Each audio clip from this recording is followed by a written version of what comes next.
Hello everyone, আসসালামু আলাইকুম। কেমন আছো সবাই? আজকে আবারও হাজির হয়ে গেছি আর নতুন একটি ব্লগ নিয়ে।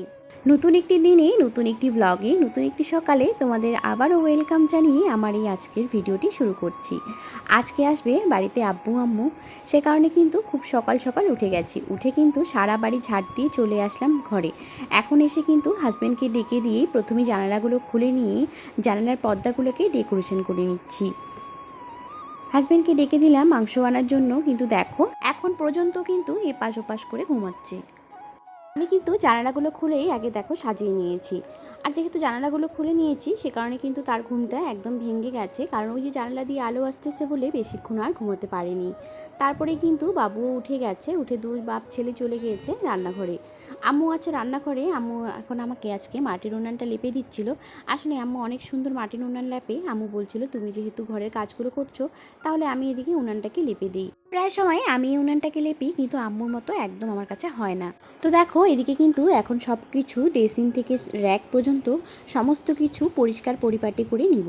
কারণ কি বলতো, ওই যে পরে রান্নাঘরে ঢুকলে পরে আর কিন্তু আসতে পারবো না, মানে সময়ে পাবো না যে ঘরে গিয়ে একটু পরিষ্কার করি। তাই কিন্তু ভাবলাম যে আগে কিন্তু সমস্ত কাজ ঘরের পরিষ্কার পরিপাটি করে সাজিয়ে তারপরেই চলে যাব রান্নাঘরে। এদিকে কিন্তু আমাদের ঘরে তেমন একটা ফার্নিচার নেই, দামি যদিও, তবুও কিন্তু চেষ্টা করি যেইটুকু আছে ওইটুকু আলহামদুলিল্লাহ ওইটুকুকে যত্ন সহকারে রাখার। সবসময় কিন্তু এগুলো ঝাড়া মোছা করেই থাকি। তো আজকে যেহেতু বাড়িতে আরও গেস্ট আসবে তো আরও একটু বেশি কাজ, তো সেগুলো পরিষ্কার পরিপাটি করে তারপরে রান্নাঘরের দিকে যাব। এভাবে যদি এগুলো রেখে দিয়ে চলে যাই রান্নাঘরে তাহলে কিন্তু রান্না করতে একদমই মন বসবে না। মনে হবে যে ঘরের মধ্যেই বিছানা এখনও করিনি, তা ঘর ডিপ ক্লিন করিনি, বা আরও অন্যান্য কাজ অনেক কিছু মনে পড়বে। তাই আমি ভেবেছি যে আজকে সব কিছু একদম পরিপাটি ঘর গুছিয়ে তারপরে রান্নার দিকে যাব। তো দেখো দুজনে চলে গেছে উঠে, তো এখন বিছানাটাকেও আগে ডিপ ক্লিন করে নিচ্ছি। আর জানো তো আজকে বিছানাটাতে একটা নতুন চাদর পেতে দেবো। এটা হচ্ছে আমার বিয়ের চাদর। দেখো কেমন হয়েছে অবশ্যই কিন্তু একটু কমেন্ট করে জানিও তো। আর কালারটাও দেখো অসাধারণ, আর দেখতেও কিন্তু মাশাআল্লাহ অনেক সুন্দর। আমার অনেক প্রিয় একটা চাদর। আমি প্রায় 4 বছর থেকে, মানে আমাদের বিয়ে 4.5 বছর হয়ে গেল, 4.5 বছর থেকে অনেক যত্ন সহকারে রেখে দিয়েছি এই চাদরটা। দেখো এখনও কিন্তু নতুন মনে হবে। যেহেতু বাড়িতে আব্বু আম্মু আসতেছে তাই ভাবলাম যে নতুন চাদরটাই পেতে দিই, তাইলে ওনাদের একটা স্মৃতি মনে পড়বে যে এই চাদরটা আমরা দিয়েছি, এখন পর্যন্ত আমার মেয়ে সুন্দর করে রেখে দিয়েছে। সে কারণে কিন্তু এই চাদরটা পেতে দেওয়া হলো। তেমনভাবে আমার এই চাদর একদম পাতা হয় না, ওই হঠাৎ কখনো কখনো পেতে দিই। তো এই হচ্ছে আমার বিছানার একদম ফাইনাল লুক, সাথে কিন্তু আমার ঘরেরও ফাইনাল লুক। কেমন হয়েছে ঘরটা সাজানো অবশ্যই কিন্তু একটু কমেন্ট করে জানিও তো।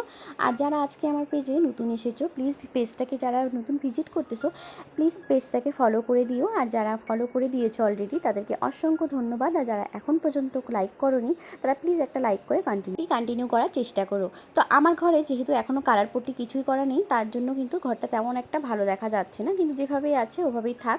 তারপরেই চলে এসেছি রান্নাঘরে। এসে কিন্তু আগে মশলাটাকে করে নিচ্ছি, কারণ হাজব্যান্ড কিন্তু যাবে।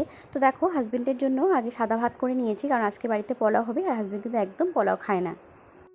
সাদা ভাত সাথে মাংসটা আমার আগেই রান্না করা হয়ে গেছে। তারপরে কিন্তু এখন আবার পাঁপড় ভাজতেছি, তারপরে মাছ রান্না করতে হবে। আর এদিকে কিন্তু ভাইস্তাকে বললাম একটু ভিডিও করে দেওয়ার জন্য, সে ভিডিও করে দিচ্ছে। আর আম্মু কিন্তু এখানে বেরেস্তাটা ঠিক করে নিচ্ছে পোলাওতে দেওয়ার জন্য। ভাইস্তাকে ছোটো মোটো ভিডিও ক্লিপ নিয়ে দিল, এটাই আমার কাছে অনেক যথেষ্ট। তো দেখো এদিকে কিন্তু আমাদের রান্নাগুলো প্রায় কমপ্লিট হয়ে যাচ্ছে। দেখো রান্নার কালারটা জাস্ট অনেক সুন্দর হয়েছে। তারপরে কিন্তু আমি এখন ওই পাঁপড় ভাজা তেলটাতেই আর একটু তেল অ্যাড করে মাছগুলোকে ভেজে নেব। আর মাছগুলো শুধু পেঁয়াজ টমেটো দিয়ে মাখা করব। সাথে মাংস তো কষা করেছি, পোলাও ভাতে তো কোনো ঝোল লাগবে না, সে কারণে কিন্তু তেমন তরকারিগুলো আজকের আমার কোনো ঝোল করা হয়নি।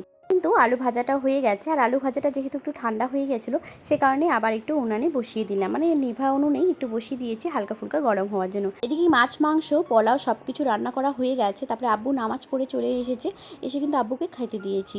তারপরে একটু চলে আসলাম বাইরে, আমাদের রাস্তায় কাজ হচ্ছে সেটা দেখার জন্য। তো দেখলাম ভাইরা অনেক সুন্দরভাবে কাজগুলো, এটা হচ্ছে একদম আমার বাড়ির সামনে রাস্তাটা। তো দেখো আব্বুরে কী কী নিয়ে এসেছে চলো তোমাদের সঙ্গে একটু শেয়ার করি। আমার শ্বশুরবাড়িতে যেহেতু কোনো কাঁঠালের গাছ নেই সে কারণে কিন্তু বড় সাইজের 2টা কাঁঠাল নিয়ে এসেছে, সাথে নিয়ে এসেছে বাদাম, তারপরে আরও অনেক কিছুই নিয়ে এসেছে। তো দেখো যেগুলো দেখাতে পেরেছি সেগুলাই, আর যেগুলো দেখাতে পারিনি এগুলোর জন্য সরি। তারপরে কিন্তু এখানে আছে কুমড়োর ডগা। তারপরে বিকেল হয়ে গেছে, আব্বু কিন্তু আসলে নামাজ পড়ে এসেছে, আব্বুকে একটু লাল চা করে দিলাম। তারপরে লাল চা খেয়ে আব্বু আম্মু কিন্তু চলে গেছে। এখানে শেষ করছি, আল্লাহ হাফেজ।